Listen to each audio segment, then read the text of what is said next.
And again, it's the Tech Guy's Midnight Court.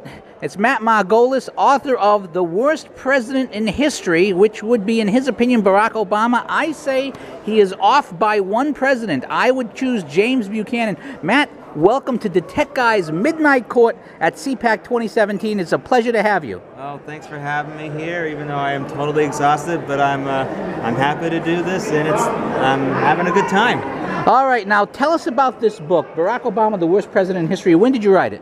The book came out this past July, and I started writing it actually not long after the 2012 election, which I was fairly certain was going to go a different way.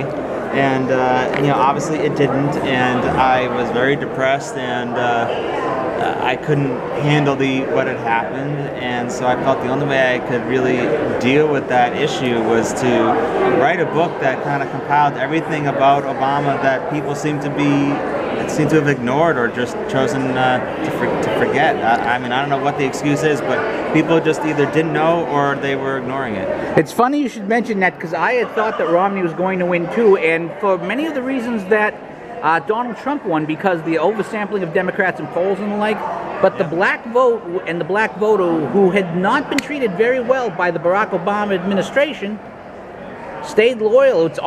You could almost call it tribalism, that they decided to stay loyal. But it's interesting because Barack Obama, I think, is the first president since FDR to actually win re-election and lose support from the previous election.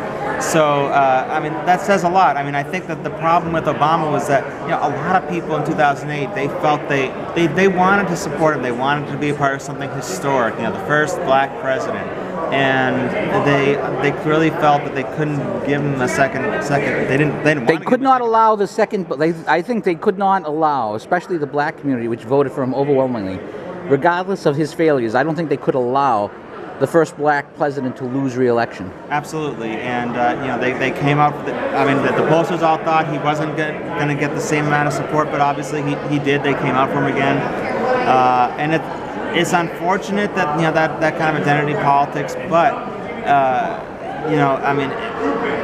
it's not. But we can't just talk about the black people. We got to talk about. There's a lot of other people that still voted for him because I thought he was such a great guy and a great president, and people still to this day do. I mean, the C-SPAN had a survey that came out last week where presidential historians had marked him as the 12th best president in history. I mean, that's just insane. And it's insane based on the facts, not just based on basically what he did and how he did it. It's almost as if they're viewing him through the propaganda lenses of the media, which were words cannot adequately express how strongly the propaganda of the media was behind Barack Obama.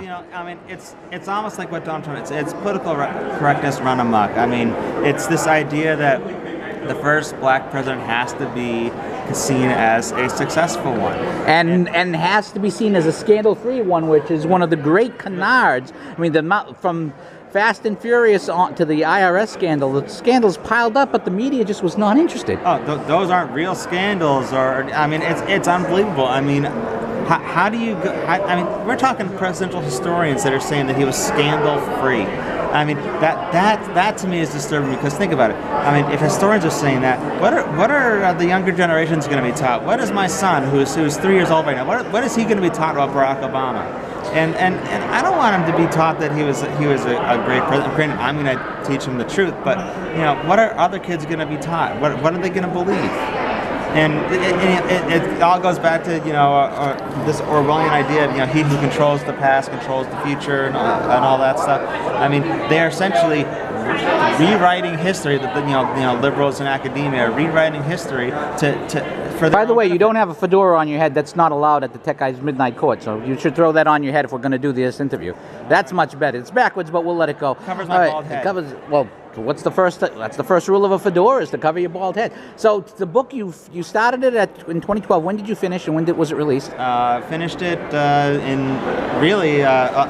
let me just. I self-published the book, so basically when I finished it, it went for sale. So that was in July of last year, and it's done pretty well. And tell us the arguments that you make for Barack Obama as the worst president. I would argue that James Buchanan was slightly worse than Barack Obama, simply because, and I'm going to make my argument to you now, Buchanan had been Secretary of State. Buchanan had been Ambassador to the Court of St. James. Buchanan had been a senator much longer than Barack Obama, who basically was elected to the Senate and then within a few months started campaigning for president. And he had been a long-time congressman. So he had plenty of experience, and he did not solve the crisis that he was elected to solve. And Civil War, people forget that Civil War began, the secession started under Buchanan. How is it that Barack Obama, being a Chicago inexperienced Pole who had no business being elected in the first place, how does he rank worse? Yeah, I think what really clinches it for Obama is, I mean, you can look at all the different aspects of his record, from foreign policy to the economy to everything, Obamacare. I think what it all comes down to with Obama is that when you look at his actions, there seems to be a deliberate attempt to undermine America and American values, and I think that's really what clinches it for him. Is that he's not really pro-America. I mean, he wanted to fundamentally transform this country, and he did. And you can argue whether he was successful in that attempt or not, and judge him on that, but. For me, it's, here's a guy who basically won by people voting for him because they don't like what America stands for. I mean that's one of the first things he did when he became president. Is he went on that apology tour. I mean, here's a guy who clearly doesn't stand up for American values. And well, his values, frankly, are not American values. Absolutely, and that to me is what makes him the worst president. When you take all the things that are in my book together, and I got over 200 reasons in there. When you take all that together, I think it's a very, very easy sell. And if you read the book, I think I'll be able to convince you. Okay, this is Matt Margolis of Barack Obama, the worst president in history. Where can people find your book? It's available for ebook and paperback, Amazon, Barnes & Noble. If you go to worstpresidentbook.com, it'll take you right there. And anyone that's listening that's at CPAC, I have a book signing at Friday at 4 p.m. Okay, I don't know if this will be up in time to promote that, but I will do what I can. Matt, where are you working these days, and where can people find your other writing? This is actually I have a book that came out in 2007 called Caucus of Corruption, but actually my day job is I'm an architect, so I'm not really a professional writer. Well, there's nothing wrong with having a day job to pay the bills. I have an overnight job, which if I was not at CPAC, I would be at my overnight job, which is 10:30 to 7 in the morning, which is why I can be awake for DaTechGuy's Midnight Corp at CPAC. Matt Margolis, thank you so much for your time and being the first official guest at DaTechGuy's Midnight Court at CPAC. It's an honor I will wear proudly for the rest of my life. However, you may not wear the fedora for the rest of your life. You'll have to surrender it for the next guest. You cannot take that. And I'll tell you what you can do.